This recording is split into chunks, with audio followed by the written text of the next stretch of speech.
Yeah. Andy H. It just gets it's not a happy ending.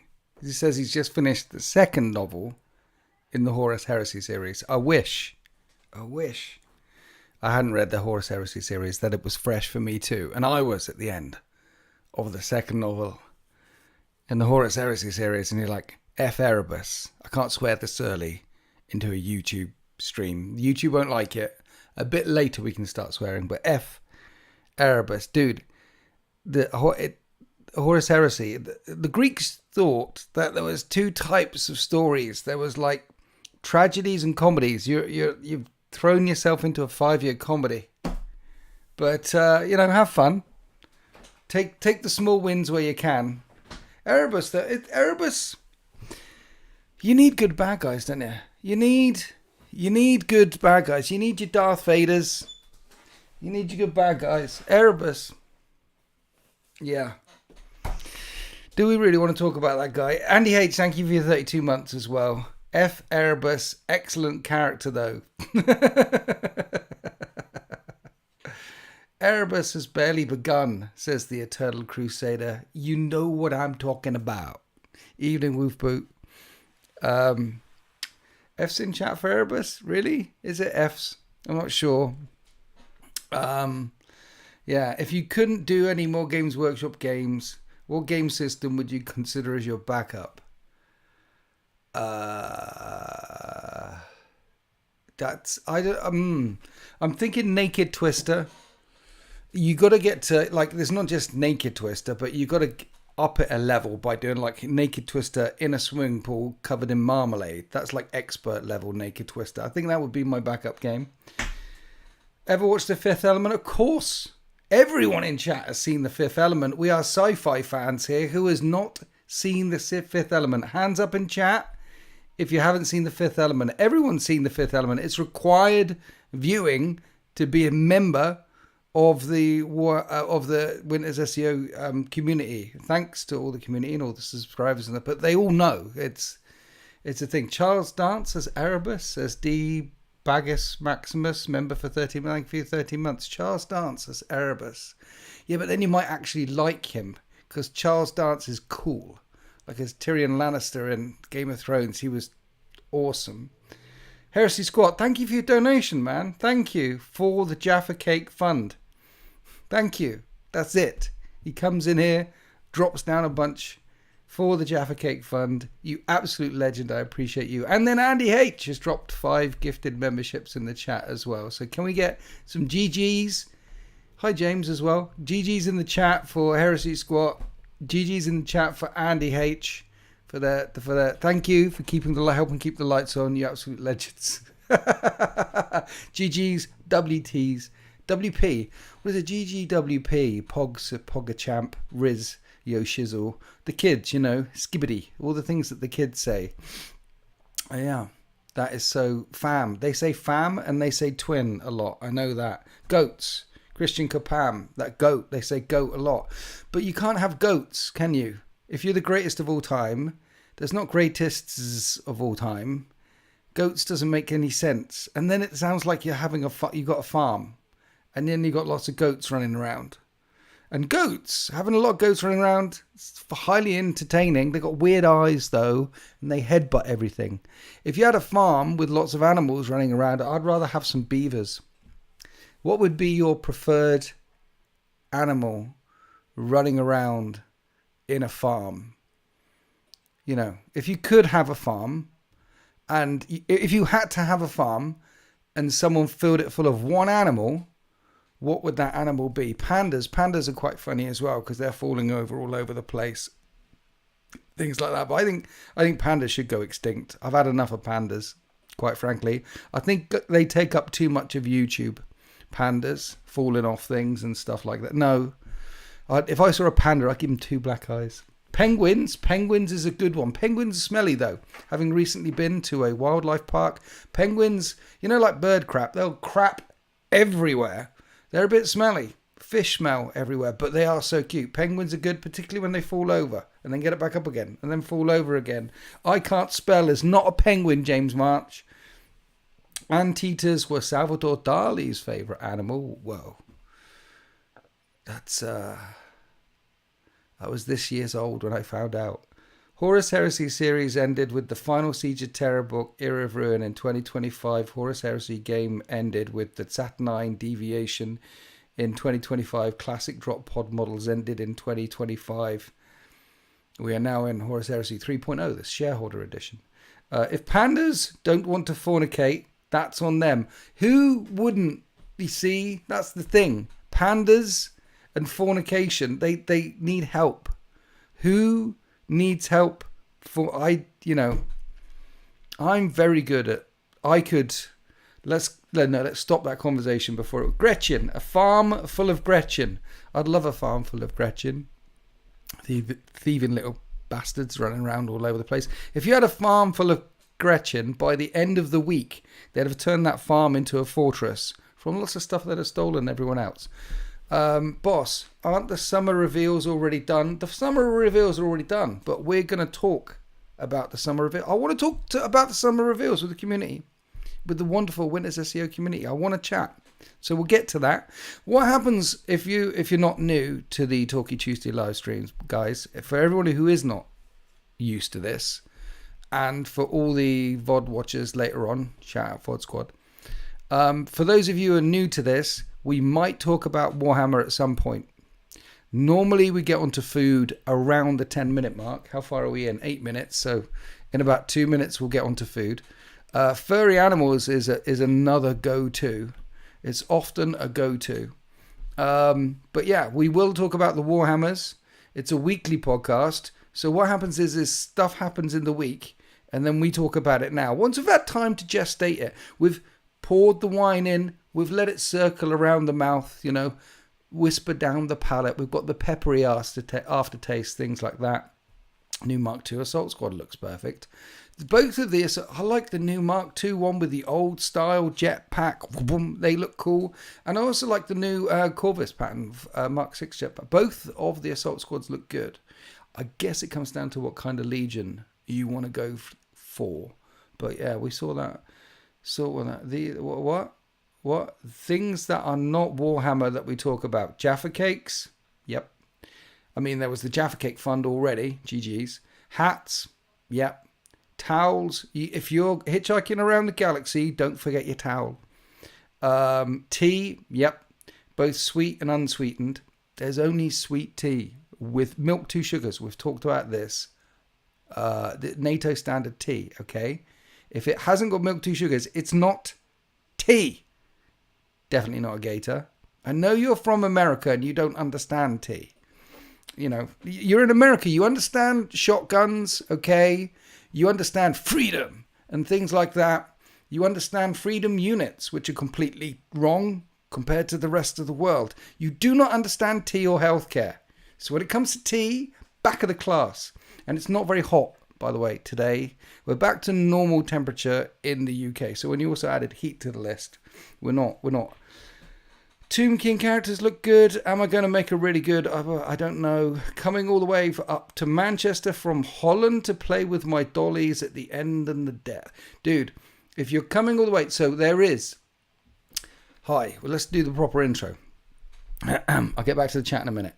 Freedom units are the only units on the moon. Nice. I'll get to the chat in a minute. Let's do the intro. We can edit that bit out. We'll get chat. Calm down. We're going to edit in. Because I need to shout out a thing. Water, electrolytes. Keep up with your electrolytes, people. Moisture. Right.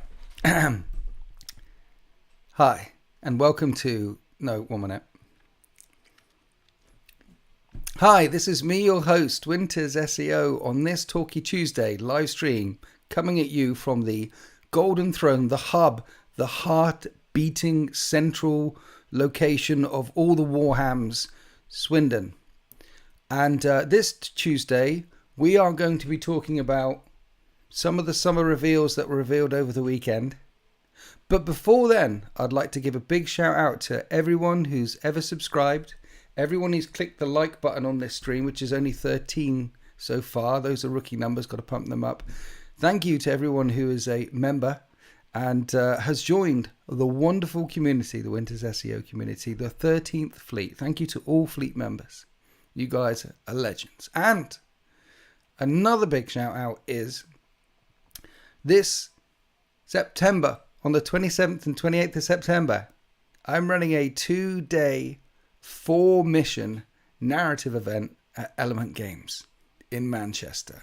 It's a 40k event, and it is called The End and the Death, which is a 30k reference, but it is a 40. Thanks, Raging Horn, for the membership. I'm doing a thing, Raging Horn. Thank you for the membership. GG's in chat and GG's in chat, James March, for 36 months as well. He did a thing. Thank you for the thing. Doing the thing, lock in, called The End and the Death, 40k narrative event. 4 missions across 2 days. And there is always, it would seem, 3 or 4 tickets left. We sell out the tickets, and then someone falls out. And then we sell out the tickets, and then someone gets executed. And then we sell out the tickets, and then someone leaves the soul system for McCrag. And then we sell out the tickets, and then someone falls to the something plague. But basically, there always seems to be 2 or 3 tickets left. Last time I checked, I think there's 4 tickets left. There wasn't last week, but there is 4 tickets. Thank you for your 9 months. Definitely not a gator. So if you'd like to come along to a 4-mission, 2-day Warhammer 40k narrative event written by yours truly at Element Games in Manchester on the 27th and 28th of September, then go to marchofwar.co.uk, because I'm running it with James from marchofwar.co.uk, and that's where you can buy the tickets from. It is a narrative event. There's no first place, there's no last place. We won't be giving away prizes for who comes first, second, third, or last. We'll be giving away prizes for best armies, most narrative armies, and things like that. And I'm very much looking forward to this one. And shout out to the fellow who wrote in the chat way earlier on, coming all the way from Holland to come to Element Games in Manchester to take part in the narrative event. You know what? If I was in Holland, I would come to one of my events, because I know that would probably be the greatest event that I would, 40k event that I would go to in my entire existence. I mean, some would say that I am a narrative genius. Now, I'm not going to proclaim that myself, chat. If anyone in chat wants to back me up with a narrative genius claim, you can. But I'm not going to say that I'm a narrative genius. Some might say that some of the narrative campaigns that I've done on Deployment Zone or that are in the members section right now, if you become a tier 3 channel member, then that unlocks all the narrative thing. Some might say that some of the narrative campaigns that I've done are the best narrative experience that they've ever experienced, greater than Lord of the Rings, greater than Infinity War Endgame, greater than The Matrix Part 1, greater, in fact, than The Lion King. Some might say that, but I wouldn't say that at all. I also wouldn't say, for example, that I'm a 100% win record at ITC, GTC, GCSEs 2021, No Retreat, Legend of Legend champion. I wouldn't say that either. I just let that percolate amongst the community. Some might say that if Tolkien was alive today and he tried to write a Warhammer 40k narrative campaign, it would be close to the End and the Death campaign that is happening on the 27th and 28th of September at Element Games in Manchester that I've written, that you can get tickets for by going to marchofwar.co.uk. Some would say it would be close to that, but would fall short. It would be like a bronze. It would be on the podium, but it wouldn't be holding the trophy. It wouldn't be as good as some might say. I wouldn't say that though. I would just say that. Quite frankly, that I would want to go. That's what I'm saying. I would want to go, and I would probably tell my grandchildren about it on my deathbed, generations down the line. Like, there was this one time when I went to Manchester in the 2020s. Granddad, wasn't that before we had flying cars? Yes, it was. Then how did you get around from all over the place? How did you get all the way to Manchester? Well, we dug up dinosaur juice from under the ground and put that in our cars, and that took us all the dinosaur juice. I saw that Jurassic Park movie 117. I didn't like Jurassic Park 117. I thought Jurassic Park 113 was the better one. Well, kids, they should have, quite frankly, stopped at Jurassic Park 1 as far as I'm concerned. Why are we talking about Jurassic Park, by the way? There was a whole... Anyway, yeah, right, sorry. Okay. Don't know where I was going with that one. Hands down, sir. Love your campaigns. Thank you, Woodsy. Welcome to the chat. Eisenhorn, will the Inquisition infiltrate the Lions in a circle? The Detroit Lions in a circle probably does need infiltrating because Jared Goff is an absolute goat. And, I mean, Burrow is a goat. I don't know if anyone's seen the new quarterback season on Netflix, but you should check it out. Or the old one, quarterback one. Rapscallion, welcome to the chat, sir. Hello. Tolkien's version would probably not quite grasp the grim darkness. He wouldn't know. What does Brap say anyway? Good evening, Winters. Are you taking questions at this time, or are you just chatting shite? Dude, I take questions all the time. And also, by the way, what do you mean chatting shite? This is peak entertainment, Brap. This is peak entertainment. We live to serve. I take questions, I answer questions, I entertain. I'm spinning plates, brother. I'm spinning plates. Whatever you need, ask away. I probably won't answer, but ask away. Raging Horn, thank you for your donation. GG's in the chat for Raging Horn for the donation. Absolute legend, thank you. It's not Holland, but coming up from Kent. If I was living in Kent, I would try and get out of there as well. Well done for that event. Hotel booked and table for a game the night before. I mean, Kent, you change the vowel. It sounds like something else. I've been to Kent a few times and it was change the vowel a bit like that. But I live in Swindon now, which is, I think it's probably the murder capital of the West Country. Did Burrow go to the Lions? No, he's in he's Cincinnati, isn't he? Where are we? Brap Scullion. Question 1. Are you experiencing existential dread at the thought of facing my tactical genius and my impending word bearer's megaforce? Is a question from Brax Scallion. No, not existential dread. No. I'm actually rather looking forward to you coming down here because the night before, you always stay the night, and the night before we always go and get drunk. And you won't shut up, and I don't shut up, and Sultan doesn't shut up, and Sultan normally comes along, and then we're down at the Strawberry Feast all getting ready, and no one gets a word in edgeways until they kick us out, and then the next day we have to film about a report, and we're normally hungover. I really enjoyed the evening before. Go Bills, said Blood Buffalo. Swindon, home of the Lotus Eaters. I have no idea what that is. I just finished the book Saturnine and loved it. What's your favourite book from Siege of Terror? Well, not The End and the Death. The first time I did The End of the Day. It's such a tragedy, it wasn't that. But having done the Siege of Terror a couple of times now, I've read it all the way through and listened to it all the way through, it is The End and the Death. The first time you're just like, you want to get to the end. You want to find out if there's any twist. You want to... The second time you can just get to marinate across the 3 books. So for me, it is The End and the Death. But Saturnine's really good. Echoes of Eternity is really good. I really like the Solar War as well.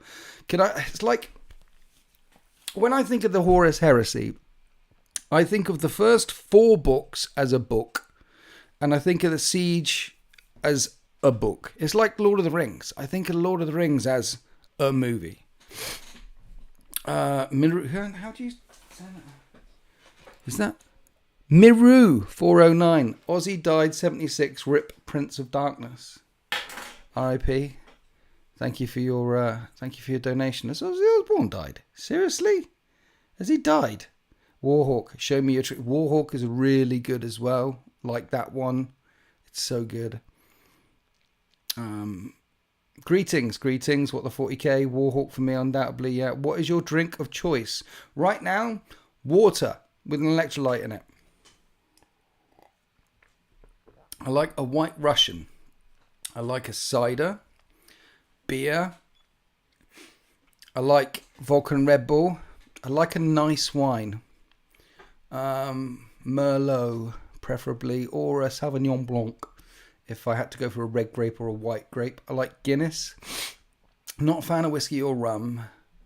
I'll go for a WKD I'll go for yeah, all of that.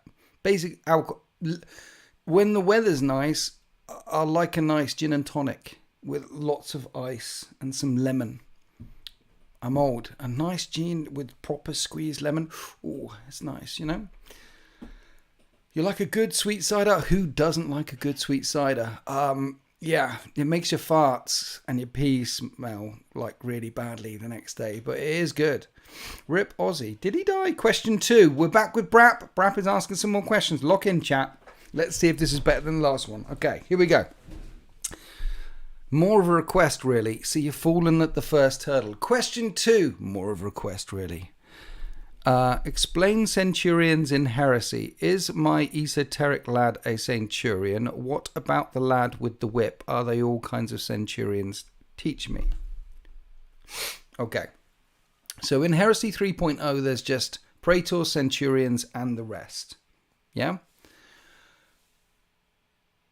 But the name Praetor, so in 2.0 and 1.0, and partly in 3.0, the idea of a Praetor is an Ultramarines Monkia, and Centurion is an Ultramarines Monkia.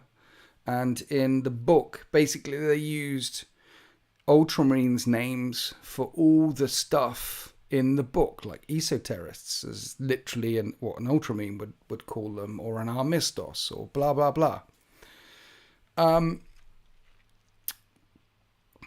So the names for the rankings come straight out of Ultramar. But different legions will call them different things. So we all know who Garrow is, Battle Captain Garrow. He was Praetor level, but in the Death Guard, he was called a Battle Captain.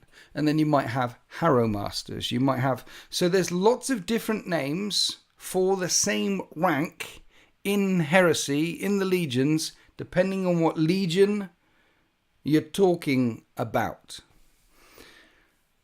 A Praetor rank is like a chapter master rank, is like someone who might lead an entire Crusader fleet on their own in a circle, guys.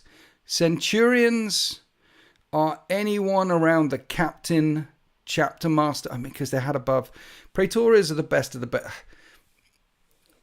Centurions are, your captain rank around their things. Then you have operatives who are lieutenants, but they could even be veteran sergeants, things like that.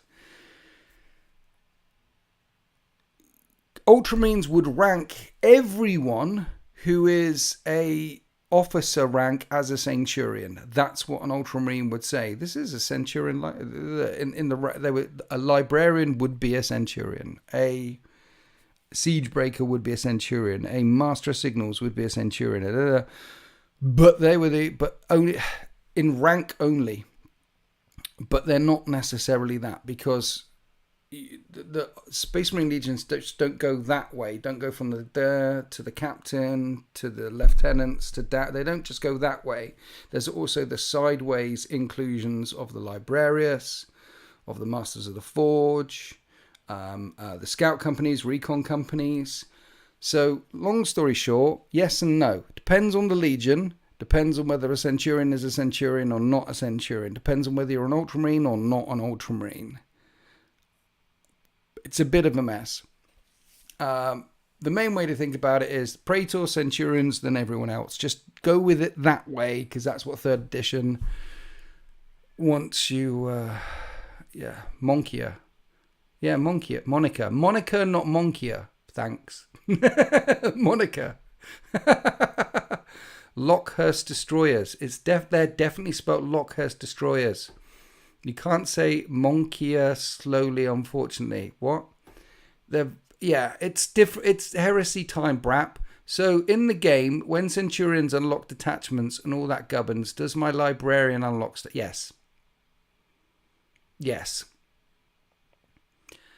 In the game, you've got 2 types of commander slots. One is the Master of the Legion slot, which is Praetors and Khan and Argyltal and those guys. And they have got a sideways head. And then you've got all the commander heads and Centurions, Librarians, Esoterists, Forge Masters, all those are commanders. Okay?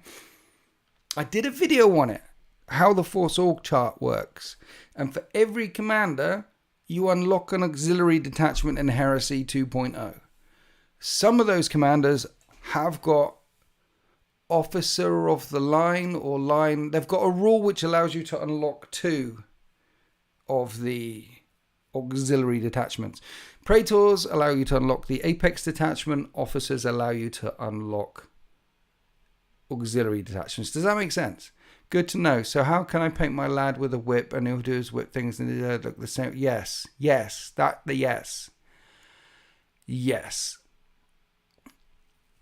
That's how that works. That's how that works. You need commanders to unlock other stuff. Does that make sense?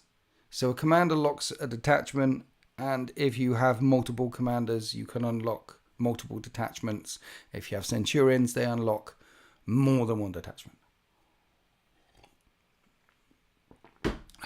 He doesn't watch my videos, mate. Andy, he doesn't.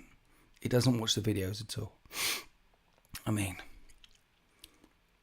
he just when Brap, he knows everything anyway. Why would he need to watch? He knows all the things. Chat. So how are we, chat? On this Talky Tuesday, are we good? Are we good? Are we good? There was lots of reveals over the weekends. Did everyone see all the reveals and things? Oh, I've got another thing to tell you. What's that, Andy H? I do watch the videos, but I'm such a noob. I need to get some bait. Yeah, I mean, this is why we're here. I'm here to clarify your newbie questions. I've got one more thing to tell you, chat. A couple more things, actually. One, Tech Bro Frank was here at the weekend, and he brought Tams with him. Way back in the live stream a while ago, someone was banging on about Tams and said that they were like penguins. And they're a Canadian thing. And I was like, I have no idea what a Tam is. Well, I can say now, I've had some Tams for my UK viewers. Tams are indeed like B-tier penguins. Because we all know penguins are like S-tier. Penguins are up there with one of the foods of the gods, along with Jaffa cakes and chocolate-coated hobnobs and gravy on chips, you know, Yorkshire puddings. They're up. It's up there. Tams, the chocolate's a bit weird, but they're B-tier. They're good. They're B-tier penguins. So thank you to Tech Bro Frank for bringing along the Tams. Canadians, I feel sorry for you that you have to put up with B-tier penguins, but if you have the opportunity to eat a penguin instead, this is not the type that you need to club to death with a big club and roast over a fire and eat the meat. Not that kind of penguin. You don't need clubbing for these penguins. These are chocolate-coated ones, Tam type one. You should lock into the penguins. They're very nice. Do they taste like penguin? No. Penguins are loved. What do you mean penguins are all right, the Eternal Crusader? Penguins are up there. Up there. Caramel wafer's really good as well. Can't hold a caramel Rocky is up there. Do you know that penguin is just a bourbon biscuit covered in chocolate? Yeah, but it's bourbon biscuits just on their own are good. I mean, a good bourbon biscuit. Oh, classic. Come on now. A custard cream, classic. Bourbon biscuits, classic. If someone gave you a cup of tea and on the plate in front of you there were a couple of custard creams and bourbon biscuits, you would not throw them away, would you? Are we eating penguins now? We do eat penguins now, but we do not club them to death with big shovels. If we do go to the Arctic Circle and we are on a seal clubbing adventure, I say bring some chainsaws, have 2 of them go ham. If you're going to go up there, don't club the seals, chainsaw the seals. If you're going to do it as a hobby, then you might as well go all in, screaming blood for the blood god, skulls for the skull throne, and paint that snow red, yo. That's what I would do anyway. Ferrero Rocher are just hazelnuts covered in Nutella, covered in chocolate. See, but it's what we do with the layers, isn't it? It's what you do with the layers. I mean, that's like saying a steak is just a thing, but the steak cooked well with the thing, with some, it's what you do with it. I prefer spit roasting penguins personally. That's a whole other kind of hobby. I like to boil and mash them, stick them in a stew. Potatoes. Ferrero Rocher are just sweets dropped on a mucky floor. Ferrero Rocher, that's what gets handed out at the ambassador's reception. Ferrero Rochers are good. Have you ever, hands up in chat for this one, one's in chat for this one. Have you ever got the Ferrero Rochers right? And then you try to bite off all the exterior chocolate layer with the nougat to leave the wafer like untouched on the inside, and you end up with the crispy wafer ball. Is it just me who's nibbled that away? Don't leave me hanging. Someone's got to have done it, please.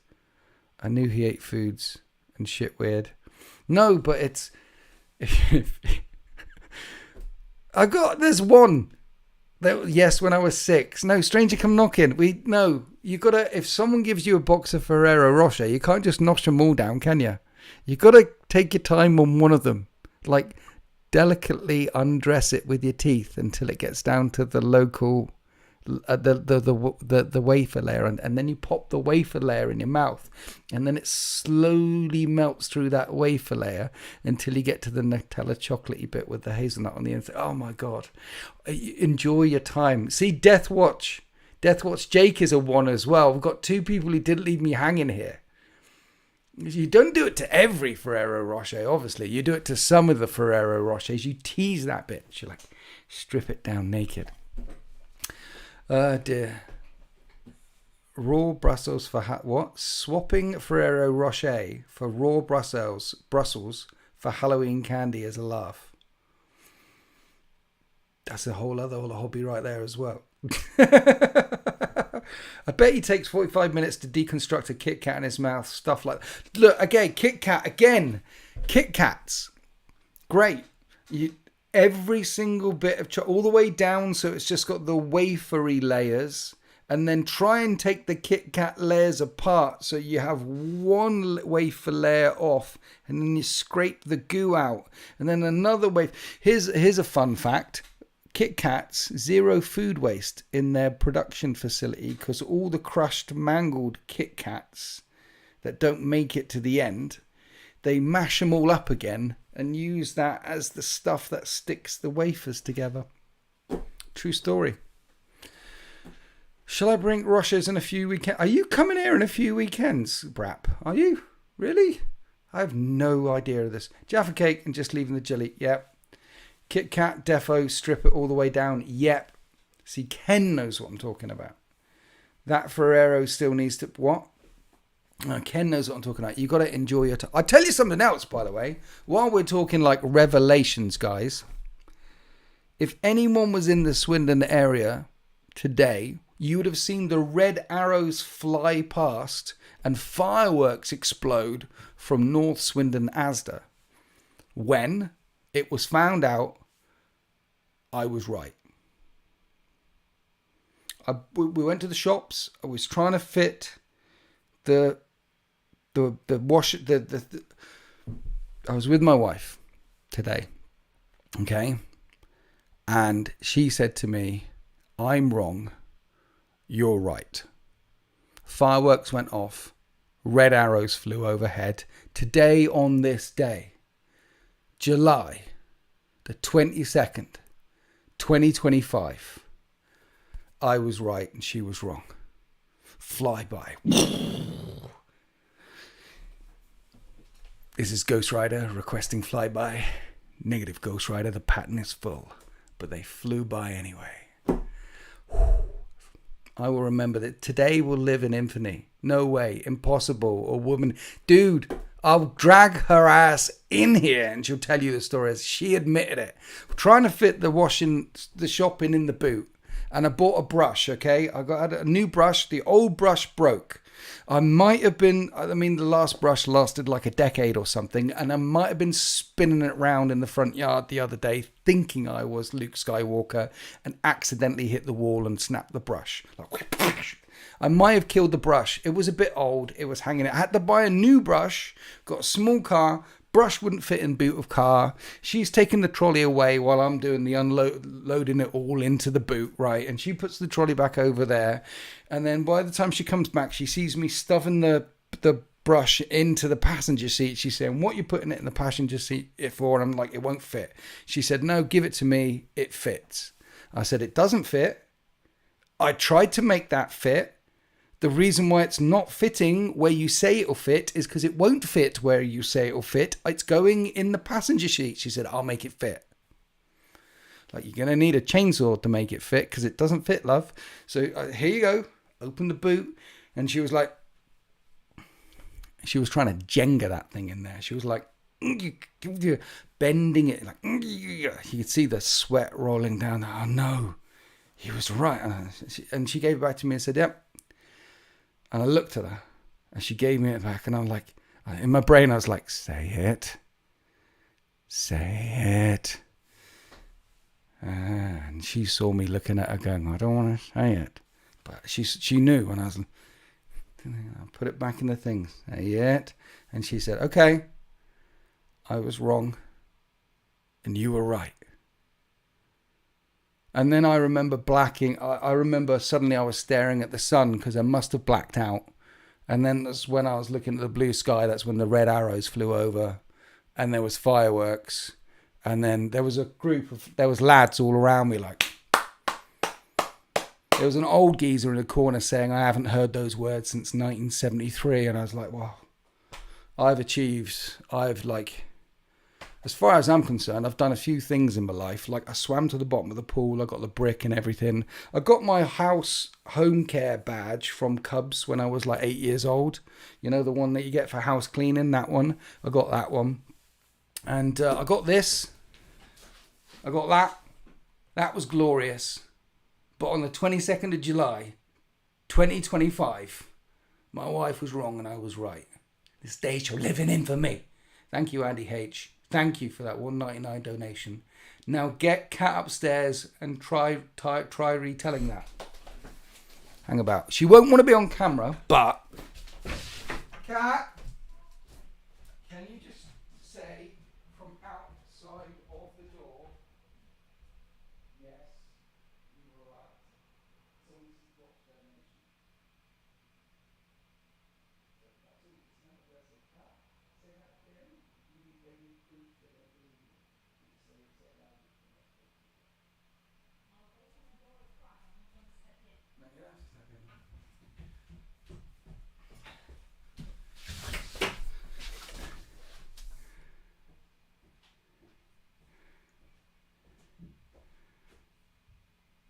Cat. Yeah. Cat. Yes. A bit louder so the microphone picks it up. Yes. But say what you said to me earlier. You were right and I was wrong.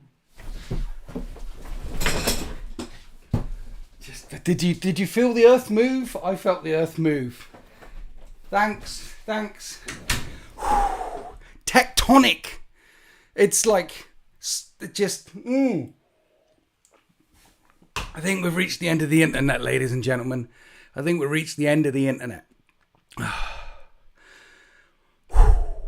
wasn't throwing my voice. She was in her gym jam. She couldn't come in and things. I wasn't throwing my voice. That was, you heard the words. We've achieved this. This is nothing compared to that. I'm not the sort of person as well to go on and on and on. Like when I win the 2021 No Retreat Legend of Legends Championship, I don't continually remind people about that again and again and again. I'm like humble. You've got to be humble. So I'm not going to talk about this ever again. Probably, maybe, for at least a few years. Well, anyway, where are we? Make that your ringtone. This is how the webway gets breached. Winters is the most humble 40k player. I am humble. Jets flew over. Never seen a man's. I tell you what. Oh dear. You got it. It's the little things, you know. It's the little things that make you happy. Oh, it made me happy.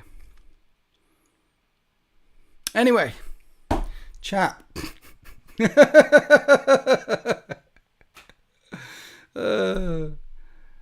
This may be the best stream ever in the history of mankind. I think you could be right there.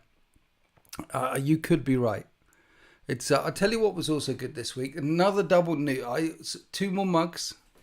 Thank you to all the Mug Club members. Everyone who's bought a mug. We sold 2 more mugs. There's 63 of them out in the wild now. So the Mug Club is growing. I was right today. She was wrong. It's all good news. We can't top that. We can't top that, Andy H. We can't top that. What we can do, though, is talk a bit about the Warhammers. History in the making. This is the bit to put in the short.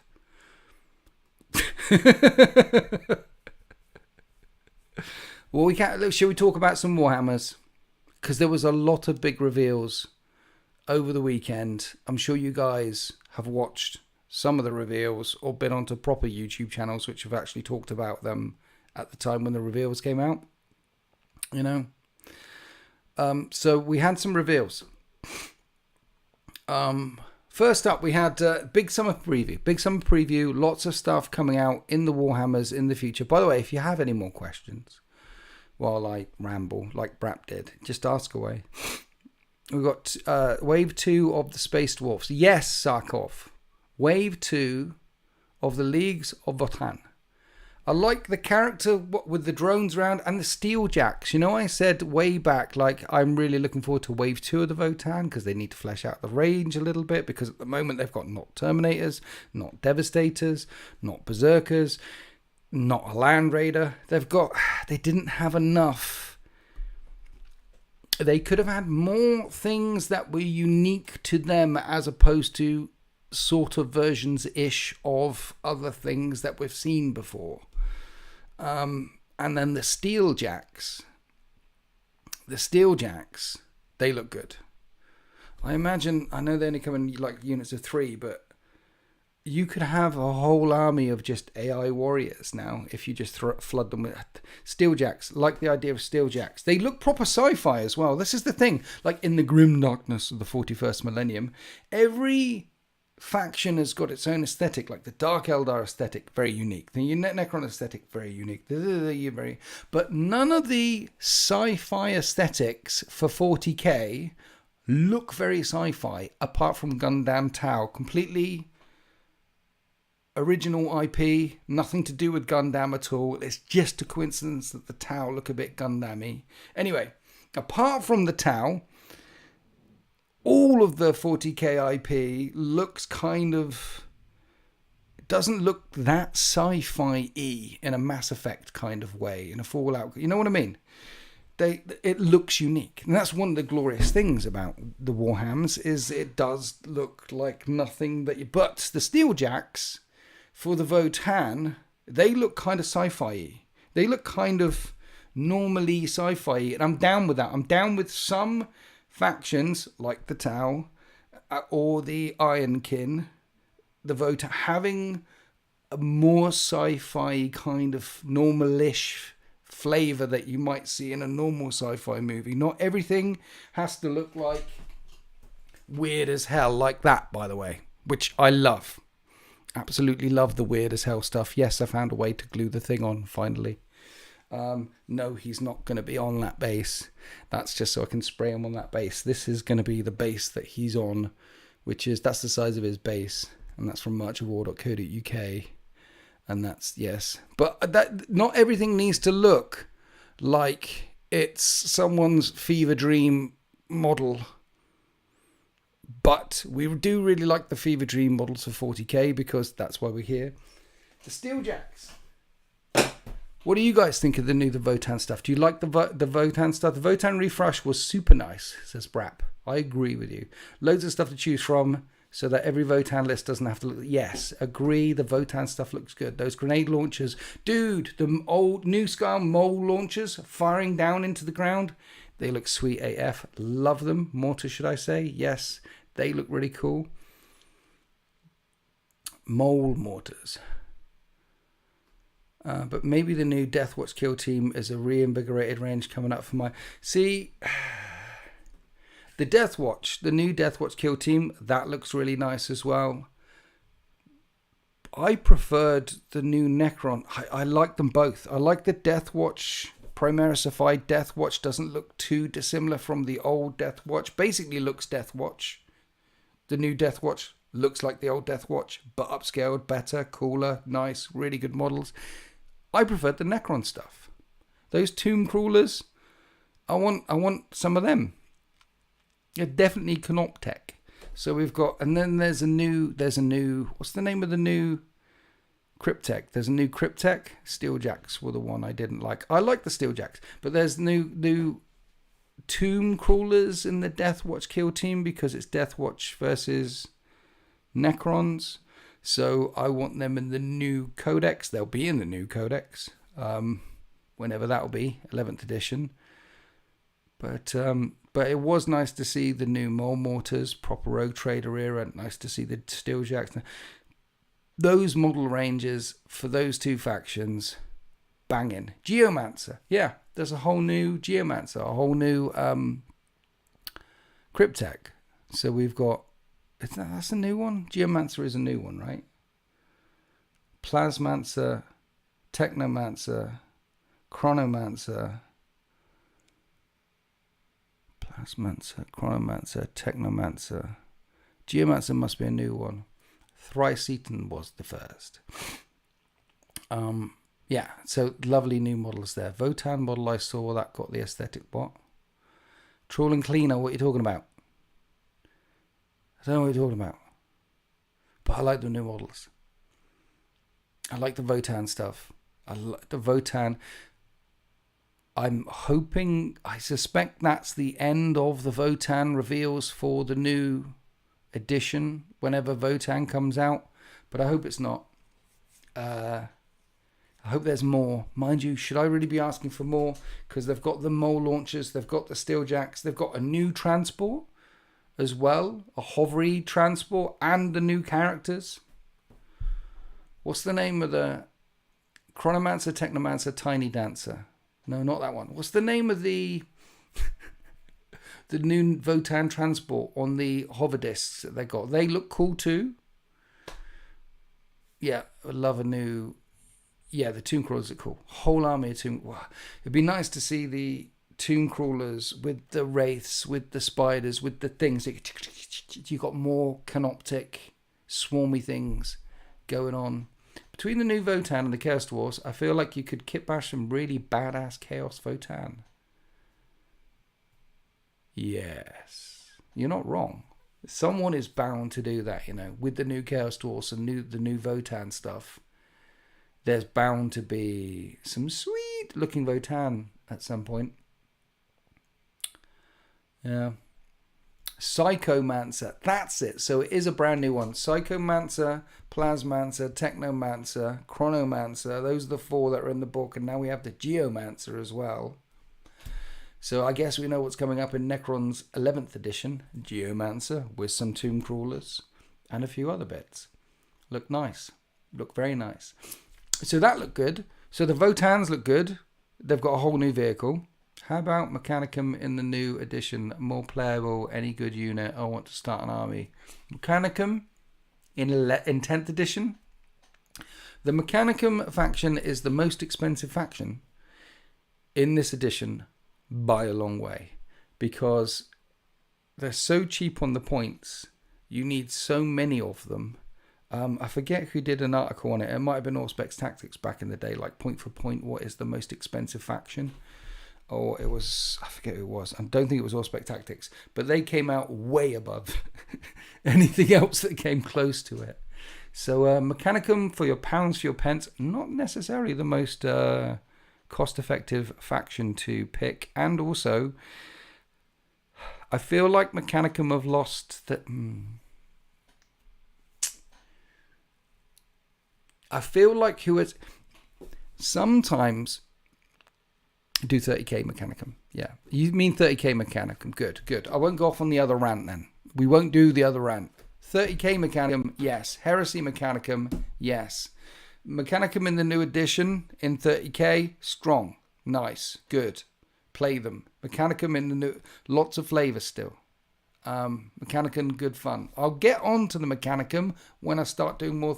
There's going to be more 30k stuff coming out, and we'll get back to our old routine of 240k, 130k, 240k, 130k. That's the kind of rhythm that we had going for the last couple of years for battle reports, but at the moment we're in a transitional period, and we'll get back to some more Mechanicum in a bit.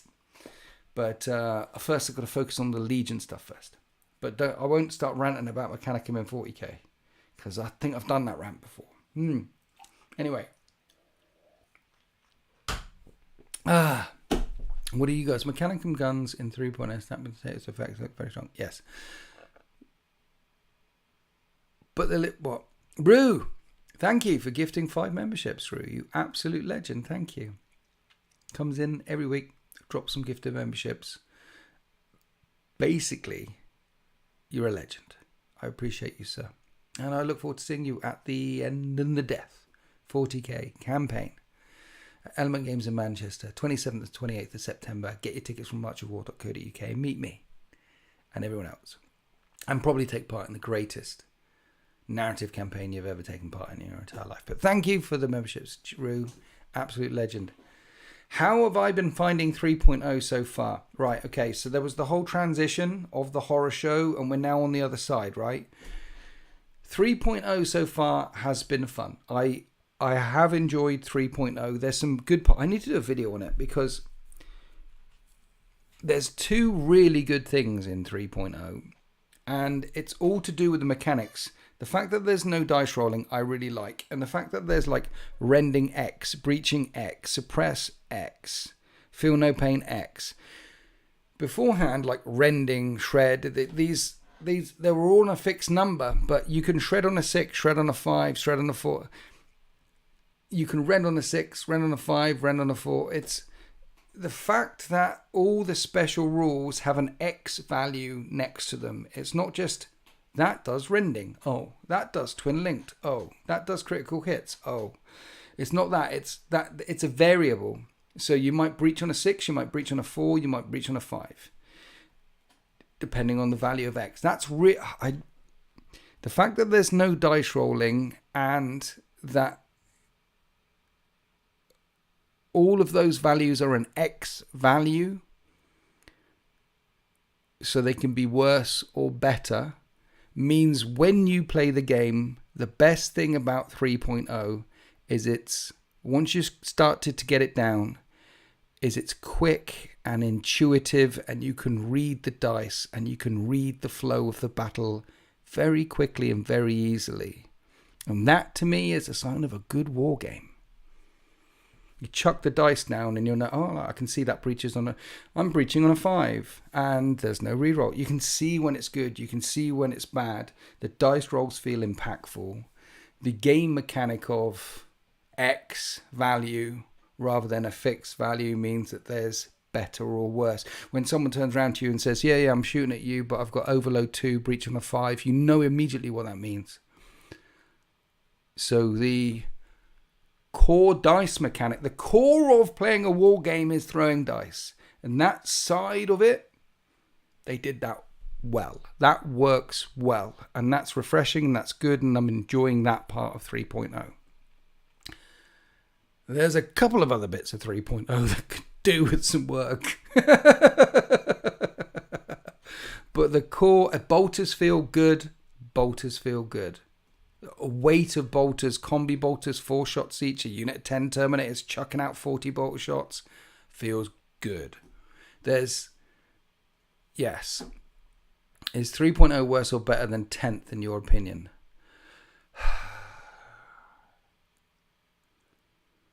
Different. It's different. I mean, that's like asking, is Mordheim better than Blood Bowl?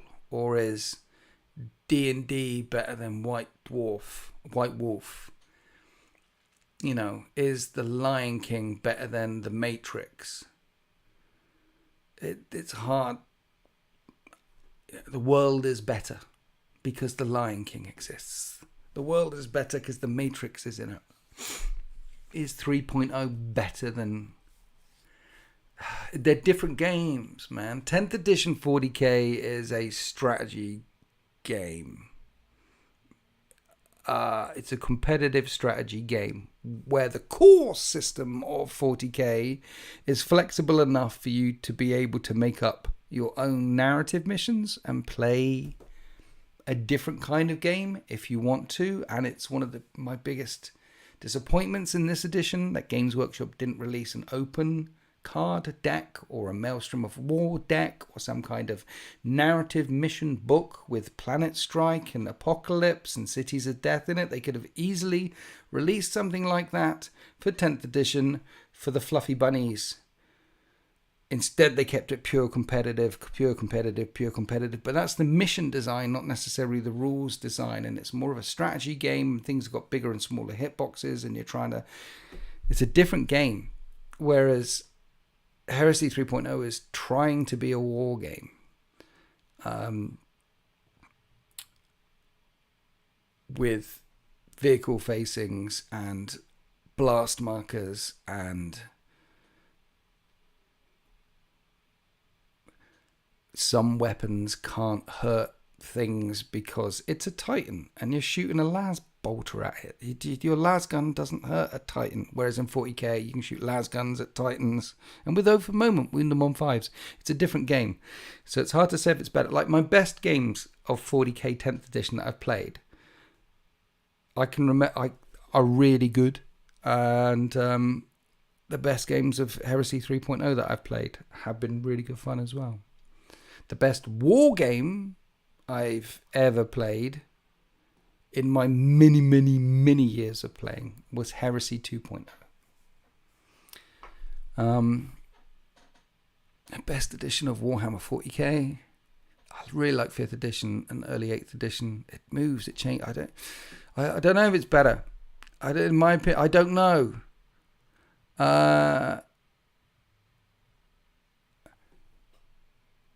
Don't know why, but I'm feeling there's little point in kitting out a sergeant in Heresy. For tactical marines, no point because they only have one attack and no artificer armor. But in despoiler squads or assault squads, you can kit out a sergeant because they'll have 2 attacks and you can make them veteran sergeants, which will improve their weapon skill and attack, so you can get them up to 3 attacks. So there's nothing wrong with having a sergeant who can accept challenges with 3 attacks and he's got a hammer. Sergeants in despoiler teams and assault teams are a way to go. Bikes seem very strong in 3rd ed. We shall see. I love the no rerolls a lot. It's so refreshing. Warhammer 40k said, this edition will have less rerolls. Heresy said, hold my beer. Matrix is better. D&D is better. The Matrix is better. No, the Matrix is not better than Lion King. They're different. The Lion King is one of the greatest animated movies of all time, along with The Incredibles or The Ghost in the Shell. It's up there.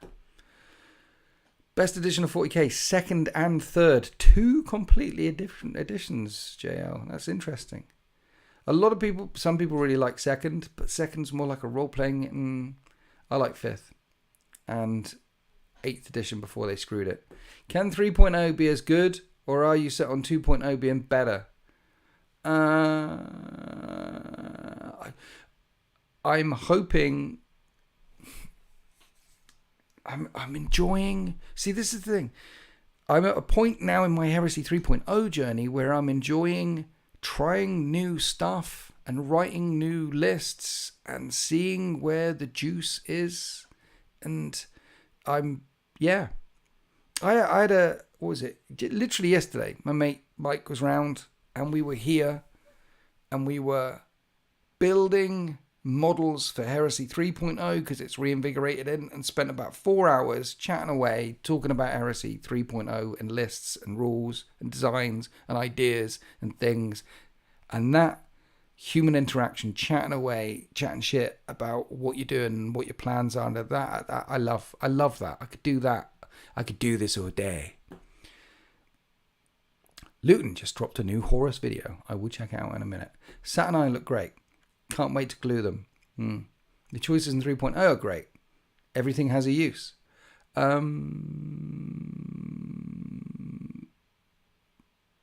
Yeah, everything had a use beforehand, I think. Some things were better than others. But everything, yeah. Not sure Lord of War, Cerberuses and Typhons are worth it. I'm not sure if Lords of War are worth it anymore. If you stick to the new missions for Heresy 3.0. Because in Heresy 3.0 there's 3 missions in the book. I'm not sure I would ever take a Lord of War if I was playing any of those missions. Yeah. Except Dreads. No, see, the thing about Dreads are still definitely worth taking. Like the choices, everything has a use. Dreads definitely have a use. The thing about 3.0 is, if you brought 3 or 4 Dreads along in 2.0, you felt kind of bad. Particularly if your opponent had no Dreads. Like, I've got 5 Dreads. If you brought along 5 Dreads, your opponent would be like, bollocks. But the good thing about 3.0 is you can bring along 5 Dreads and not feel bad. Because they're good now. Instead of really, really good, let's pack it up now. You brought along 5 Dreads, you're going to win. Auto win. No. 5 Dreads now. Dreads are good. Lords of War are so pretty. Lords of War are very, very pretty. Cerberus, very, very pretty. Typhon, very, very pretty. Fellblade, very, very pretty. Very pretty. Lords of War are pretty. I like Lords of War. I've got a Cerberus. I've got a Typhon. I am definitely going to be getting the new plastic Fellblade when it comes out. I've got a Stormlord up there that I want to paint. But I'm not going to... I don't know how many games I'll be filming using the Lords of War. Collaborations with Quipstore Luton. There's one lined up with Luton at the end of next month. I've got in the pipe to do another one with Luton. Whether that happens or not is another thing, because a lot of time maybe. Giving up the points and losing the Typhon is rough. Status effects on vehicles is very dynamic. Well, Typhons and Cerberuses are Lords of War. They're super heavies, so they can never have stasis effects put on them. Fellblade. We need a plastic mastodon. I hope a plastic mastodon is coming. Just feel they could have kept stats the same, with talons going the way of the dodo. Never had more than 2 in my list myself. Talons? Again, don't know what we're talking about. Talons. What are you talking about? Talons? Evening, Herm. How you doing? What talons? Which talons are you referring to? Any thoughts on trying Zone Mortalis with the PDF down the line? Yeah, the PDF is coming out in autumn. When thoughts. Have I had any thoughts? I haven't had any thoughts on it. You could just poke me a lot when it comes out, and I might film one or do some. What the plastic glaive? What? Dreadnought talons. Is up to 3 in 1 slot. What? Where are we? Just feel they could have left that with the talons going the way of the dodo. Never had more than... Oh yeah, Dreadnought talons is what you're talking about. Okay.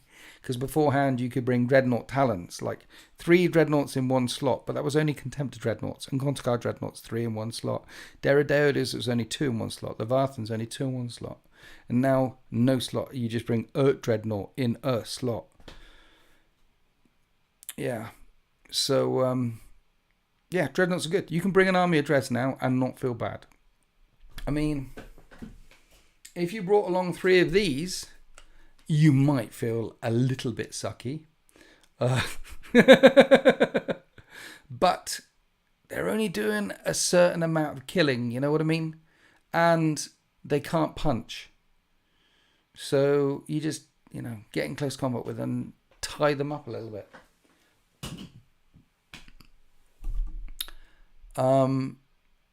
Yeah. So I'm at the point in 3.0 where I'm enjoying writing the rules, talking about the things, playing the game, finding out where the juice is, squeezing out all the pips. Very much enjoying 3.0. But if you are thinking about getting any Lords of War, I would do it as a painting project, but not in your army. Oh dear. You can't put any stasis effects on them, but why? I was waiting for someone. I'm waiting for someone to ask, why no Lords of War? Why wouldn't you put them in there? No one's asked. But let's imagine that... AB, thanks for asking. Why no Lords of War in Heresy 3.0? Why wouldn't you field them? Witness. Well, thanks for asking, actually. Well, there's a couple of reasons why. One, if you take a glancing kit and you're a Lord of War, you automatically take a penetrating kit. So they basically count as armor 13 on the big ones rather than armor 14. Or like they have armor bane on all the time. Because you never take any stasis effects, you just take wounds. Two, you can never react to anything other than another Lord of War or a Titan or a Knight or something big. You can't react to something else shooting at you, so you can't smokescreen. And some of the guns coming in at you are really, really big. So all glancing hits automatically become penetrating hits. You can't even shroud any of the shots coming in unless it's from another Lord of War. And you automatically give up points when it dies. And I think in Mission 1 and Mission 2 it's 3 points, and in Mission 4 it's 4 points, and that could be game winning or losing. So they die. A Spartan with a las cannon array has 2 shots, strength damage 3, 2 shots, damage 3 on either side. So what's that? That's 6, 12. That's 12 damage, which you can't shroud, which only needs 5s. No cover unless you're in cover. A Spartan can one-shot a Cerberus. I thought the Glancers do nothing. Glancers become pens. Where's my book?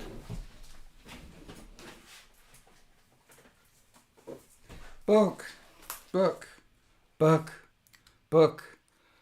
I pre-ordered 2 Saturnine boxes. Yes. Do it. Love the Heresy law myself. I do have Heresy 3.0. Davey Helgin. It's good. It's good. You'll have a good time. You'll very much enjoy it. Lords of War.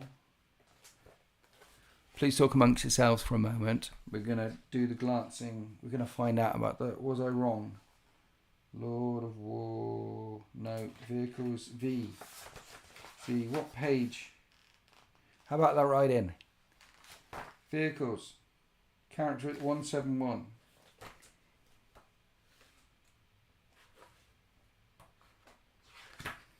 Model type. Lincoln. Yeah. Not that one. It's not there. Automata, Paragon, Heavy, Specialist, Command, Transports, Units. It's not there. Attacks, modifiers, stable. 223. So it's not a 1-0. It's a 223. How's the chat doing? I pre-ordered 2 Saturn. Yes. 223.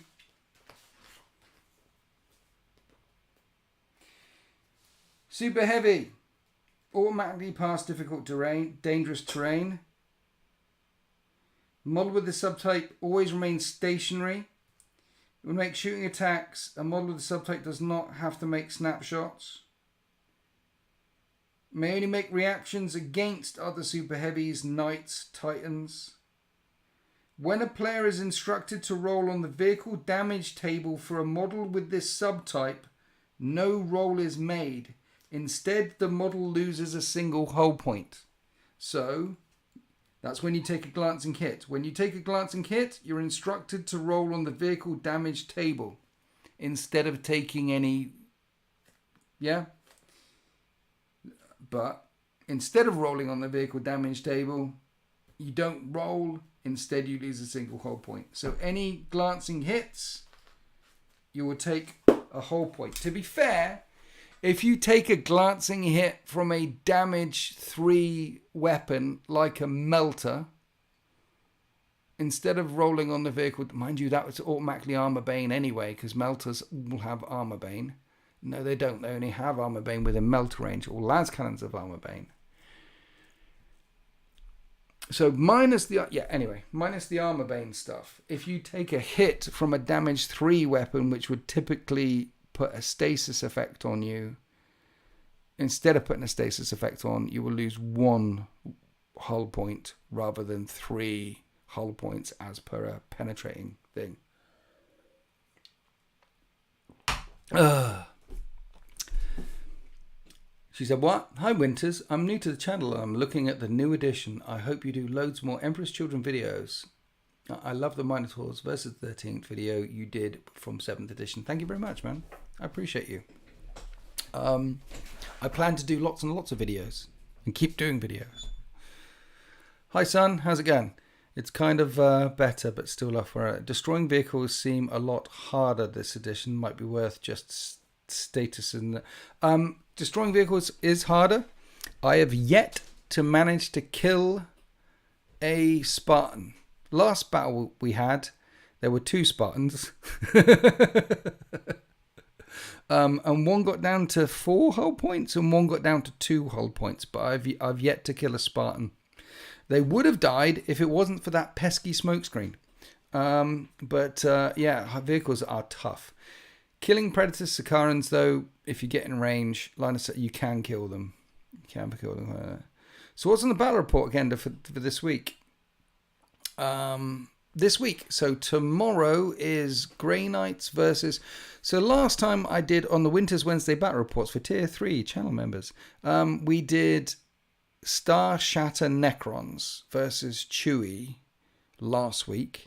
And that was close. Really, really close. And then this week, it's Star Shatter Necrons versus Sultan this week. And Sultan brought his Grey Knights. So that's tomorrow. And then at the weekend, I forget, I don't know, I don't even know, I haven't edited that one yet. Eternal Crusader and I would like to know all about the new Black Templar Codex. So would I. Get those scanners out for smokescreen. Yeah, indeed. I saw a Spartan die once on SN. They made the same comment about Spartans. Spartans are tough. You're going to need to get within... Yeah, Spartans are tough. They're tough. The best way to kill them...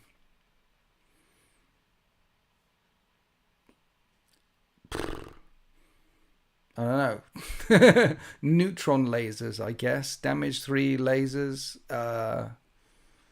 Neutron laser beam from a Sicaran Venator, if it was stationary, will do 6 damage. That fires twice. So if you hit and wound and it's stationary with its 2 shots, it could one-shot a Spartan. But we've given it a go. Minotaurs are the best chapter, says Brapscallion. Are they? Chat. Brapscallion says Minotaurs are the best chapter. What do you think of the best chapter? I know the answer, and you know the answer. It's a number. I'm waiting to see the number pop up a lot. But what do you think is the best chapter? Certainly not Minotaurs. You inspired me to start collecting 30k models. Thanks, Dad. I hope I make you proud. Young King, every day you draw breath. You make me proud. I appreciate you, sir. Spartans and Kratos. A Vindicator with a laser destroyer. Yeah, a Vindicator with a laser destroyer will... mess one up. Glad Spartans are doing well. Spartans are tough now. If you brought along 2 Spartans, you're going to feel it. Put on the laser array on the side, the damage 3 lasers. I'd appreciate it if you would do a 30k back rep video. Dude, I'm going to be doing some 30k. I'm filming another 30k back rep this weekend. I'm filming another 30k back report in 2 weeks' time. The intention is to... the channel exists of the games that I play. Way back when I started it, like a decade ago now, there was Heresy 1.0 battle reports on the channel. And 40k. And then I stopped doing Heresy for a bit, and then we started doing Heresy again. If I pick up Old World, or Blood Bowl, or Bolt Action, then you'll see them on the channel. And I'm just amazed that people have been following me on this journey or enjoy watching me play games. So yes, there will be 30k. I love the 30k. There'll be 30k coming. I can't say when and how much. I hope it's going to be every third thing. Minotaurs aren't even the best chapter in Badab. See, and my son comes in. He knows who the best chapter is. Who is the best chapter, Ars chat? The 13th. Thank you, Young King. Thank you.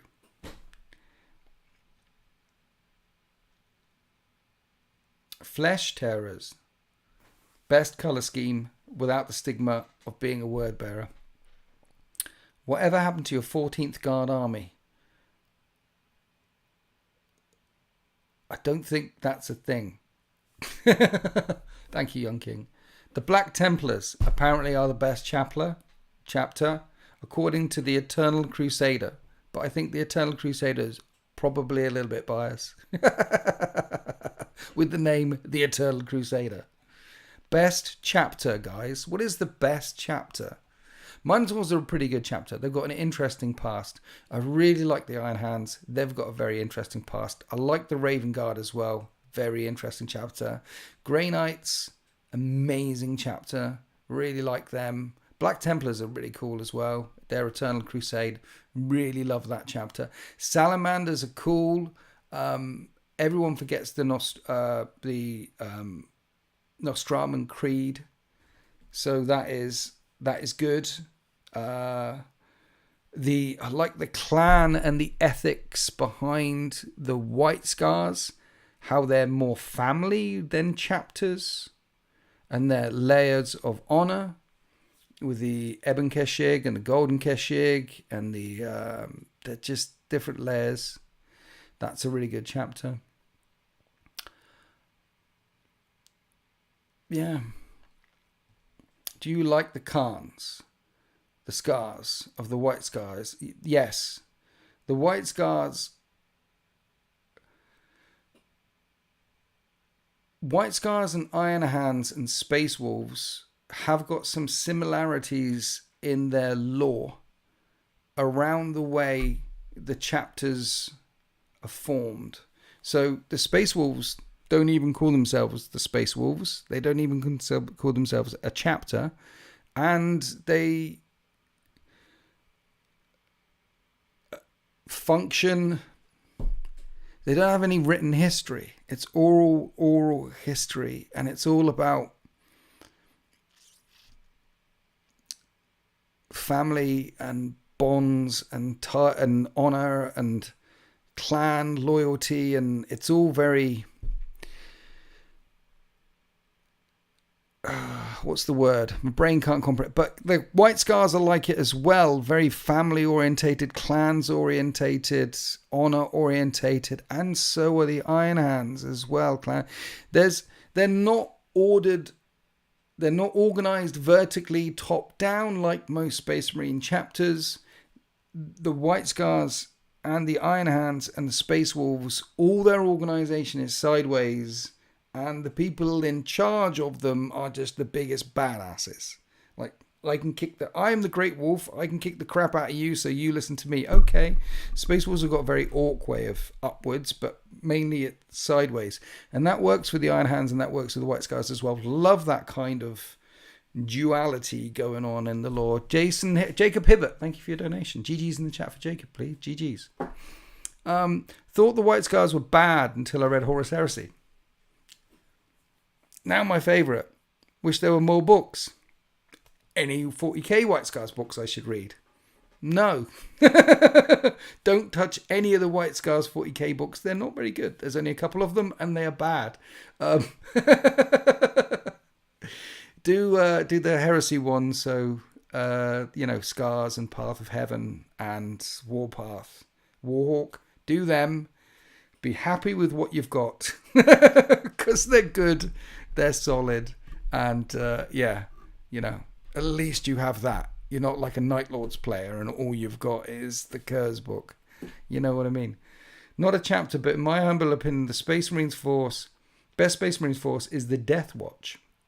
Death Watch have got a very cool history as well, particularly if you've done the Beast Arises series and figured out how that and know how they came together. Death Watch came to be. Death Watch are very interesting, but they're not a chapter.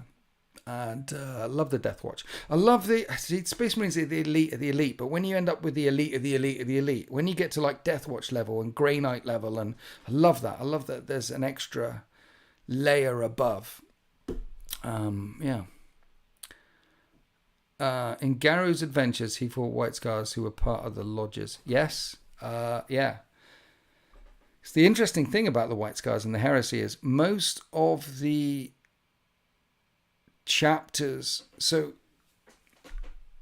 in the chapters like on Isfahan 3 that stayed loyal to the Emperor, that had schisms, like legions. Legions in the legions themselves had some guys that stayed loyal to the Emperor, some guys that went to Horus.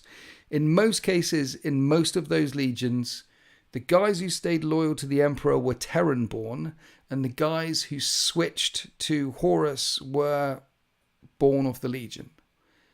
In the White Scars, it's the other way around. In the White Scars, most of the Terran-born White Scars went to Horus, and most of the Legion-born White Scars, the Chogarians, they stayed with the Khan and therefore loyal to the Emperor. But the Khan himself, there's a bit in Scars, the very first book, Scars, where the Khan of Khan, the great Khan himself, the Warhawk, he spells out how pissed off he is, and it's a paragraph, and he says it outright. You rarely get this kind of honesty straight to the camera, straight to the face in the Heresy. And he says he would have rather fought for Horus against the Emperor. He flat out and says it, but he's been forced to fight for the Emperor against a brother he loves because of the oaths he made. Because oaths amongst the White Scars and their clans, if you make an oath is an oath is an oath. You will kill yourself. Like the Ebon Kashig, there's a whole short story where the White Scars who disobeyed the Khan, right? He lines them up and says, you disobeyed me. I'm going to give you turned your back on my orders and decided to fight for Horus instead of fighting for me and the Emperor. So if you renounce all those things, I'll have your back. You can join the Ebon Kashig. And the guy says no. So the Khan kills him. Right, next. Renounce all your things. You can join the Ebon Kashig. I forgive you so long as you renounce all your things. And the guy says no. So he kills him as well. Because these guys are like, no, I can't renounce the oath that I made to fight for Horus. Because I made an oath to fight for Horus. So he kills them. And he kills the next one. He kills the next. And the short story is like, and this guy turns to him and says, Khan, how many are we up to now? And Khan's like, that was like 432. I've killed 432 of my own sons now. Even though I'm saying, I forgive you. It's absolutely fine. You can join the Ebon Kashig and go off and do some murdering and find redemption in your oaths by killing Horus's dudes. But it's like, no, I made an oath to Horus. So I'm not going to switch sides because an oath is an oath is an oath. Right, you're dead. And that's that level of they would rather die than break an oath.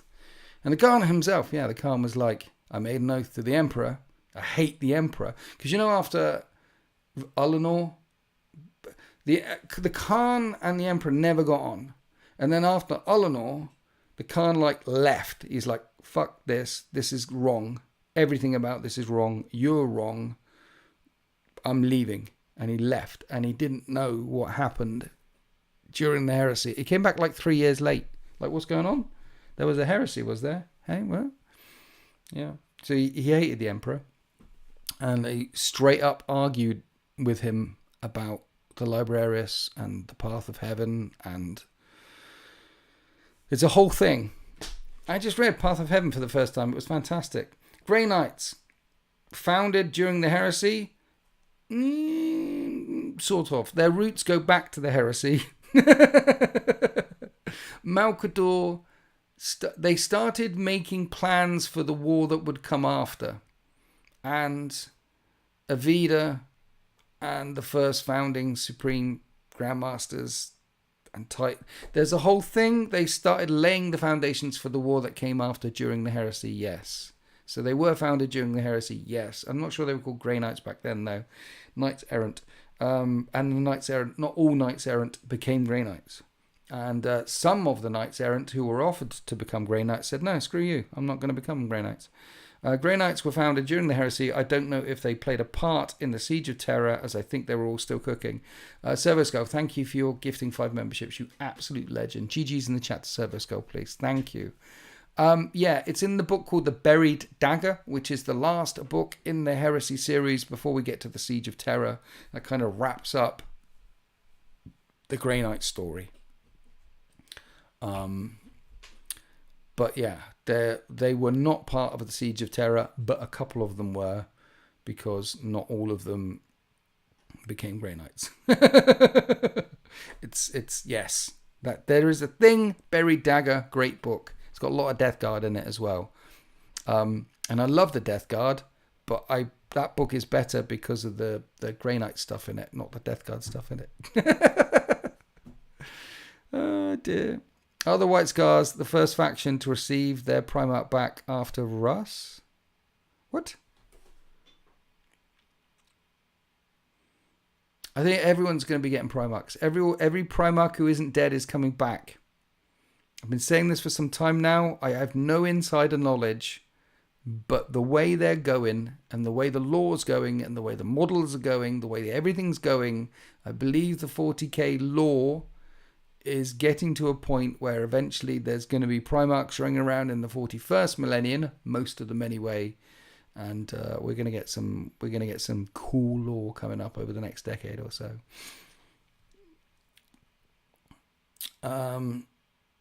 Sucks for Blood Angels and Iron Hands and Alpha Legion and the other two guys, and Dawn should be dead as well, but that's a whole other thing. Do you think Dawn will come back? I think Dawn should stay dead.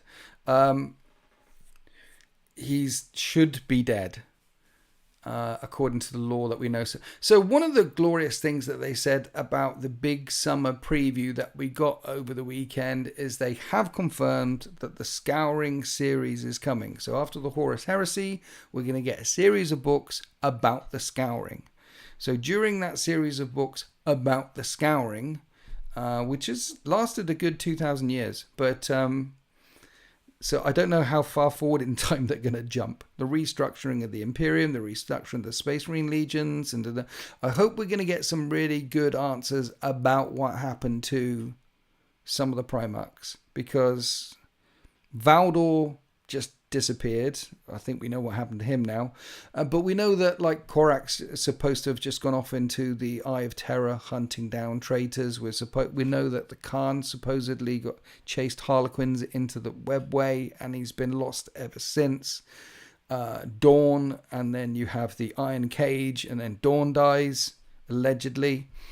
So I hope during the Scouring book series we're going to get some answers to what happened to some of the Primarchs during that period, and I hope they are brave enough to kill one or two more Primarchs. I'm glad they didn't change the Sanguinius law. I'm glad they didn't change the Ferrus Manus law. Vulcan was supposed to have died on, as far as everyone was concerned, died on his fan 5, but he didn't. So I'm hoping they have the confidence that we need some depth. It makes it more. Kill him, just kill him. It gives it that weight. Let Dawn die, and it'll also make Valrak cry, which will be hilarious. Korax was the only one not on the cover. Yeah. So yeah, I mean, but we have had a short story of Korax in so in the Primarks anthology, the series which does the standalone books for all the Primarks. In the Primarch novel series, there's a couple of anthologies. And in one of the anthologies, and I forget which one it is, it might be Siege of Chthonian, I forget which one it is, we do have a story with Korax fighting Lorgar 1,000 or so years way in the future. So you get to see future Korax. But it might be Korax from M31, M32, M33, but it's future Korax from the point of view from the hero. You get to see what he manifests into. It's cool. No, let Dawn live. I want a Primarch to lead my Templars. No Primarch for you, the Eternal Crusader. But I think they're all coming back. I think with the Scouring, we're going to get some teasers which will lead into whatever's happening with Dan Abner, and I think that, and the Yellow King and all that. I think they're desperate to sell us the Primarks again, because Primarks sell, and I think they're desperate to do something as successful as the Horus Heresy again. And I think the best way to do that is to do the scouring, and with the scouring set up some stuff which can echo in time, in 10,000 years time, and have a big series 10,000 years in the future, in the 41st millennium, and do the scouring, a dozen books or something, and then light a fire in the 41st millennium with 10 or a dozen books. Okay. Can we have Sigisman back? No. Abdon took his head off. That's old lore. Abdon kills Sigisman. That is like, goes way back to like 2nd edition, 3rd edition, a long time ago. So yeah, a change in character, awesome vibe for an army. I would sell my 3rd kidney to bring back Sigismund. Eternal Crusader, I'm afraid, dude, your Primarch's dead, and so is Siggy. Unless they change that lore as well, and suddenly Sigismund is not dead. But that kind of cheapens Abaddon's triumph over the Emperor's champion. I mean, Abaddon stood toe-to-toe with Valdor and caught the spear, the Apollonian spear, boom, in the Siege of Terra. Now, there's no way a Space Marine should be able to do that, because that's Valdor, but at that point in the siege, Abaddon was getting a bit of juice from Arabus and from the Dark Gods, and so they're setting. One of the good things the Siege of Terra does is set up Abaddon for the future. So he should be able to kick Sigismund's ass. Which also, I love Sigismund. I love Sigismund. All throughout the Horus Heresy, name a character, any character, and they will lose at some point in the Heresy. There'll be a fight where they lose. There's only 2 that don't. And one is Sigismund, and the other one is Sharokin. Everyone else lose. But then again, the deal with it, yeah, exactly, the Eternal Crusader. You want that duel. You want Abaddon and Sigismund. You want that. It's important in narrative for heroes to die. Dan Abner will kill people off left, right, and all over the place. Dan Abner is happy to kill people. Sometimes too much. Particularly Gaunt's Ghosts. But you need that threat. You need death. Yeah, Loken loses. So, Loken at the very start is about to get his shit pushed in on Isfahan 3 by Khan until Khan gets impaled on that Land Raider. Otherwise, Loken was going to die. So, yeah. And then there's the bit with Samus in the end and the death at the end, when Samus is like showing him there's a few occasions where Loken gets his ass kicked. Yeah. But Sigismund doesn't. He's the Emperor's champion. In fact, Sigismund, duel with Abaddon, should be the final act in the Scouring series, setting up Abaddon nicely. No. So I'm looking forward to the Scouring series. That should be cool. I'm glad it hasn't ended, and we're gonna I want to go back to Caliban, find out about that. I want to do the Iron Cage, find out about that. There's a lot of structural reorganization that needs to happen in the Imperium. I love the politics, that side of things. Not real world politics, but 40k politics. There's so many story threads that I want tied up. And I'm very looking forward to seeing what Gav Thorpe does in the very first book. So, yeah. But anyway, are we done? Are we done? Can we move on to Templars yet? We can't talk. What about Templars? Are they getting the book? Is it now? When is the book coming out? I don't know when the book's coming out. Has it come out? When is it coming out? I am really, my finger is not on the pulse when it comes to Templars, I'm afraid. So I thought it was Grey Knights next.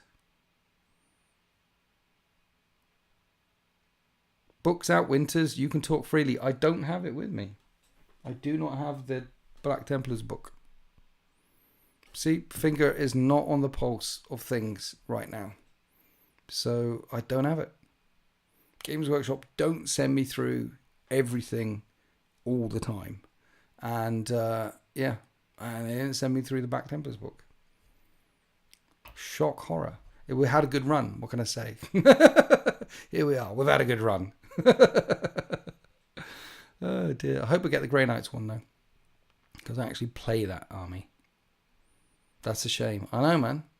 Particularly because Sultan loves his Black Templars, and we could have got some Black Templars on the channel. But I know Sultan will be getting the Templars book. If it's out, Sultan will get the book, and then we'll film some Black Templars, and we'll get them on the channel. But I know nothing about Black Templars. They didn't send me the book. So here we are. I think there's so many people in the creator community now that it's so big, and they've got so many factions. I think there's been a change recently. Like there's been a reining back because they must be spending a lot of money on all the things and all the things. So there's definitely been a contraction of the shizzle, and which is fair play. It's I've got a lot. I've had much shizzle big wow off of Games Workshop over the last 8 years. So most of it I didn't want or need. But some of it I did. When is Sultan going to get into 30k? I don't know. I am trying. You need to call your guy. I did call my guy and remind him, but they were all away at the Tacoma event. You know, the one with the big summer reveals, that one? That one. I called them. They were away. I called the guy. He's like, damn it. I'd like the book, please. So maybe I'll get the book. And then I can give it to Sultan. That's what would have happened in the old days. I got books and I gave them, like, I don't have this army. I don't have this. Sultan, you do this. That's what happened. Are you pleased with the Black Templar book, The Eternal Crusader? Do you like what they've done with your army? Or are you like, yeah. Is it good? Tell me about the Black Templars. Do we like the Black Templars now? With all their vows and things. Don't worry about oaths. Instead, shout some vows. I think the Black Templars, they're like Blood Angels, aren't they? They want to punch. They want to come charging forward. They want to punch stuff. So they've got a similar play style to Blood Angels, which is a similar play style to Space Wolves, which is run forward and punch things. It's not out yet. You were Bamboos. It's not out. I'd see pre-order on Saturday. So I've just been ranting for the last 5 minutes, and it's not out. You were bamboozling me. Pre-orders on Saturday. I thought it was the Grey Knight one next, and I'm pretty certain it is like Grey Knights and Black Templars around the same time. I think. Like, they've got to do that, and they've got to get Votan. What have we got left? Black Templars, Grey Knights, Votan, Dark Eldar? I don't know what factions we got left. Yeah, I said Grey Knights. Yeah. Anyway, the big summer preview. Lots of things coming. New kill team, new Votan, the scouring. We've got Grey Knights tomorrow. And then there's a bunch of new characters. Vulcan, Lasagna, Darnith Lasagna, Shan. There's a new chapter master of the Raven Guard. Kanok Var, the Iron Hands guy. Subudin Khan, the White Scars guy. The White Scars guy on the speeder gives me hope that in the future we're going to get White Scars on jet bikes as opposed to White Scars on just The Raven Guard, you know, the Raven Guard and the Black Knights haven't been updated yet. You just know that when the next Archangel Codex comes out in 11th edition, the Raven Guard are going to be on jet bikes rather than just normal bikes. And then the White Scars are going to be on jet bikes, not just normal bikes. And then after they've done that, then the additional roll round to 12th edition, and then they'll give jet bikes to everyone. That's how they drip it. That's how they drip it. That's how they drip it. But yeah, those jet bikes look cool. Imperial Knights still seem to be in limbo. Yeah, Imperial Knights, I'm going to say October, November at this stage, because there was a little flash and then it disappeared. So a misprint or something happened with the Knights. They were clearly supposed to come out around the same time as the Chaos Knights. But something's happened behind the scenes that we have no knowledge of. And so when they fixed it... So when did the Chaos Knights come out? Chaos Knights a few months ago. So yeah, I'd say 6 months after Chaos Knights, you can say that's how long it will take to fix a thing. And then we'll get Imperial Knights then.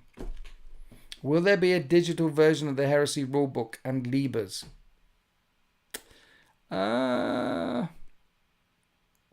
Probably not. Probably not. Apparently the mold for the new knight has a fault. How does people know this? How do people know that the mold for the new knight has a fault?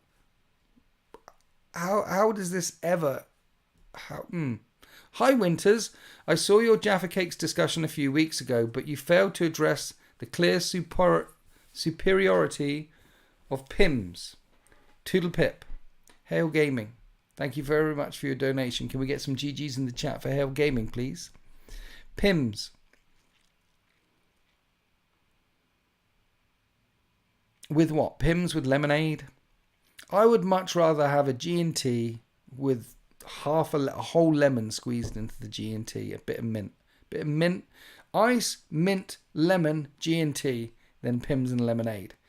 Pims is nice for the hot summery days, but if you're doing the Pims, you need a whole fruit factory going on in there as well, right? Never tried Pims, never would. No. Eternal Crusader. If you have a proper Pims and lemonade, but it's almost like you put the grapes, you put the banana, you put the cookies, you put the ice, you fill up your jug with wing of bat, eye of newt. You have a proper jug of Pims with everything. It basically tastes like a punch. Do it, and then Pims is nice, but neat Pims, ooh, Pims ain't great. AKA fruit salad, yeah, a proper fruit salad Pims thing. I should do a drunk stream at some point. We've got, it goes horribly wrong. It's August 19th is 11 years of Winter's SEO. Should do a drunk stream then, I think. Big yawn. The thing about Pims is you think you're drinking pop. Next thing you know, you're on the ground. I know. The cookie, not the drink. What? Jaffa Cakes discussion, but you failed to address the clear superiority of Pims, and you're talking about Pims, the cookie, not the drink. Hail Gaming.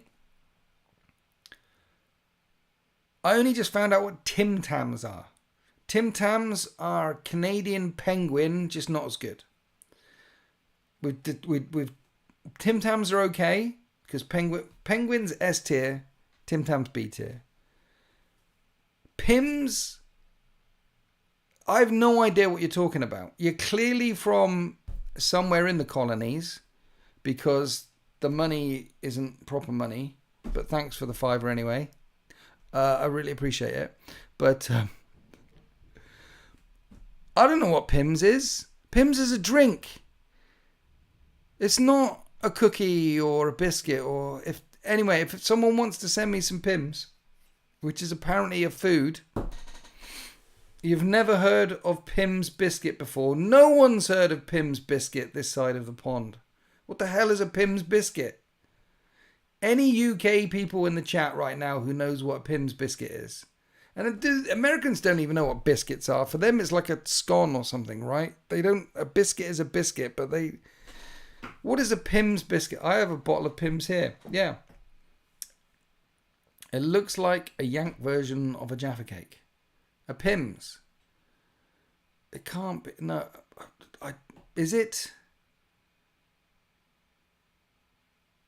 It's French, I think. I think it's French. It's not American. Never heard of it. Any UK people heard of Pims food things?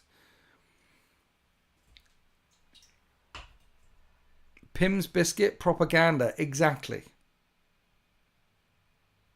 Pims biscuit. French? Even worse. Hey now. French food's lovely. American here, don't know Pims of any sort. See, it's all propaganda, it's all lies. As far as the Pim, look, Red Richmond, the Pims that Jackus Woods. Jackus Woods might know. Is Jackus Woods still here? Jackus Woods. Talk about Pims.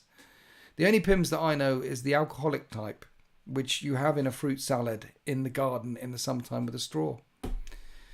There's nothing nicer than a nice biscuit, indeed. Canadians also have Timbits.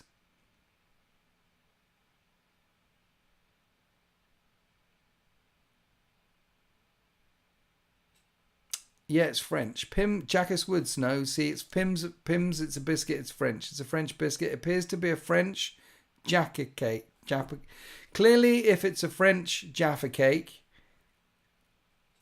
it's probably 5 times the expense, and you're supposed to serve it on a bed of ice cream with some yak spit on top and a sprig of blackcurrant or something. I don't know. It's French. Just look them up. They look nice.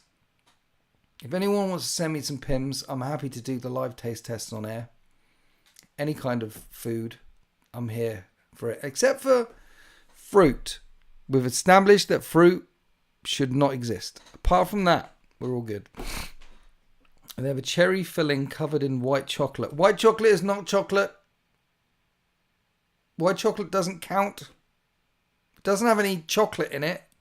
It's not brown. White chocolate is not chocolate. You don't know. No, it's just, this is heresy. This sounds like the stuff that word bearers would have. Make like there. Here, have a lovely white chocolatey cherry filling.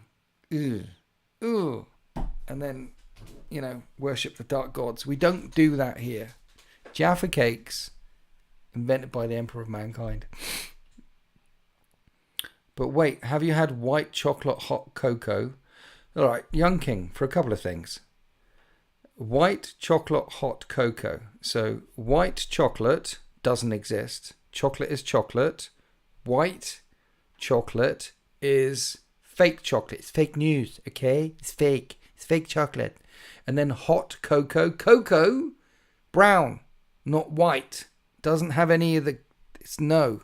So the words that you said there might as well be Ugandan. That doesn't make any sense in English. Corpse starch is all I need. See, Jam Spoon knows all you need is a nice tin of corpse starch with a little bit of gravy. Tastes really nice. Yeah. I've been lied to my whole life. I'm sorry.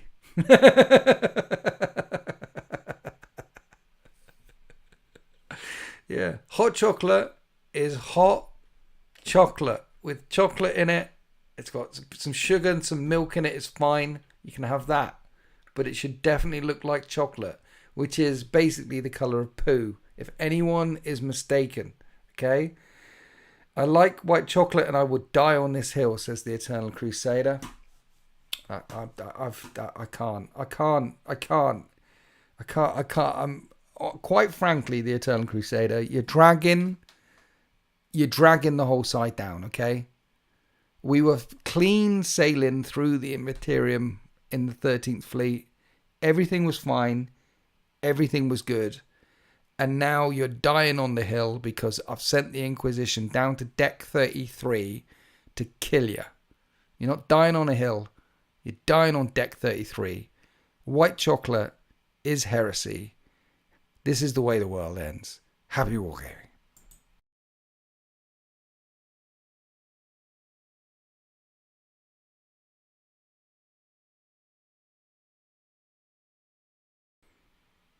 And by the way, can we also seal all the airlock doors and all the bulkheads to Deck 33 so the Eternal Crusader cannot escape the area? Okay, we're going to track his ass down. We'll open up the airlocks once we've got you, okay? But you'll be gone. White chocolate is. Eee.